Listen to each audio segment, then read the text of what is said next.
بسم اللہ الرحمن الرحیم۔ نبی اکرم صلی اللہ علیہ وسلم کی اتباع، آپ کی پیروی، آپ کی راہ اللہ کے فضل و کرم سے اس کا نتیجہ گناہوں کی معافی ہے۔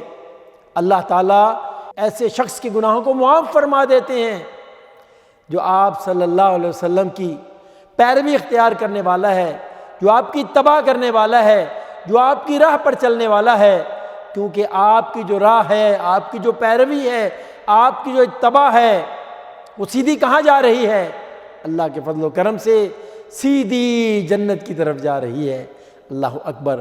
اور اسی پر بس نہیں، بلکہ قرآن کریم کو کھول کر دیکھیں، ایک سے زیادہ جگہ اللہ رب العالمین نے اس بات کی وضاحت فرما دی، اس بارے میں آیات کریمہ کو نازل فرمایا، اس بارے میں بشارتیں نازل کی کہ جو ہمارے نبی کی اتباع کرے گا، جو ہمارے نبی کی پیروی کرے گا، جو ہمارے نبی کی راہ پر چلے گا، میں اس کے گناہوں کو معاف کر دوں گا، میں اسے اپنا محبوب بنا لوں گا، میں اسے اپنے قریب کر لوں گا، وہ میرا مقرب بن جائے گا۔ اللہ اکبر۔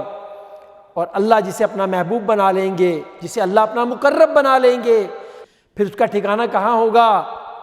اس کا ٹھکانہ اللہ کی اونچی جنتیں ہوں گی۔ اللہ اکبر۔ اور دلیل کیا ہے؟ قرآن کریم میں بہت سے مقامات پر اللہ رب العالمین نے اس بارے میں ارشادات فرمائے ہیں، جس میں سے ایک وہ مقام ہے جس میں اللہ تعالیٰ ارشاد فرماتے ہیں، قل، اے نبی فرما دیجئے، ان کنتم تحبون اللہ۔ نبی اکرم صلی اللہ علیہ وسلم کو حکم دیا جا رہا ہے کہ آپ فرما دیجئے کہ اگر تم اللہ سے محبت کا دعویٰ کرتے ہو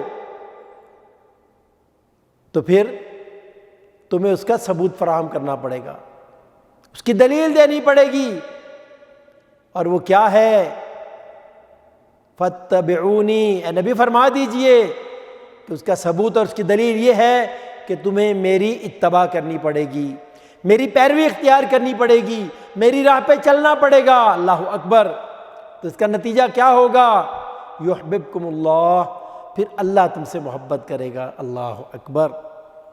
ارے اگر اللہ کسی سے محبت کرے گا تو اسے اور کیا چاہیے؟ اس کا تو بیڑا پار ہو گیا، اس نے اپنی منزل کو حاصل کر لیا، وہ تو جنت میں چلا گیا، کامیاب ہو گیا۔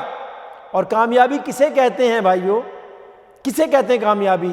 کہ آدمی جہنم سے بچ جائے، جنت میں چلا جائے، اس کے گناہ معاف کر دیے جائیں۔ کتنی بڑی کامیابی ہے یہ۔ اور ہم نے آج کامیابی کا معیار کیا بنا رکھا ہے؟ دولت آ جائے، جائیداد بن جائے، نام مل جائے، رتبہ مل جائے، عہدہ مل جائے، شہرت مل جائے، کامیاب ہو گئے۔ اور جس کے پاس یہ چیزیں نہیں ہیں وہ ناکام ہو گیا؟ ایسی بات نہیں ہے۔ جسے قرآن کامیاب کہے، اصل کامیابی وہ ہے۔ اور اس کا راز کس بات میں پنہا ہے؟ اللہ کے رسول کی اتباع میں۔ اللہ تعالیٰ گناہوں کو معاف کر دیں گے، وَيَغْفِرْ لَكُمْ ذُنُوبَكُمْ، اور فرمائے صرف محبت نہیں کریں گے، تمہارے گناہ بھی معاف کر دیں گے۔ اور یقیناً جس کے گناہ معاف ہو گئے وہ تو پاک صاف ہو گیا، جنت کا رستہ کھل گیا اس کے لیے۔ اللہ اکبر۔ تو بات کیا عرض کر رہا ہوں کہ اگر کوئی جنت میں جانا چاہتا ہے اور اپنے گناہ معاف کروانا چاہتا ہے تو اس کا نسخہ کیا ہے؟ کہ نبی اکرم صلی اللہ علیہ وسلم کی اتباع اختیار کرے، آپ کی پیروی کو اختیار کرے، آپ کے رستے کو اختیار کرے، آپ کی اطاعت کو اختیار کرے، آپ کی سنتوں کو تھامے اور آپ کے حکموں کے سامنے سر تسلیم خم کرے۔ اللہ رب العالمین کی بارگاہ میں دعا ہے کہ نبی اکرم صلی اللہ علیہ وسلم کی حقیقی طور پہ اتباع کرنے کی توفیق عطا فرمائے۔ وآخر دعوانا ان الحمد للہ رب العالمین۔ صلو علی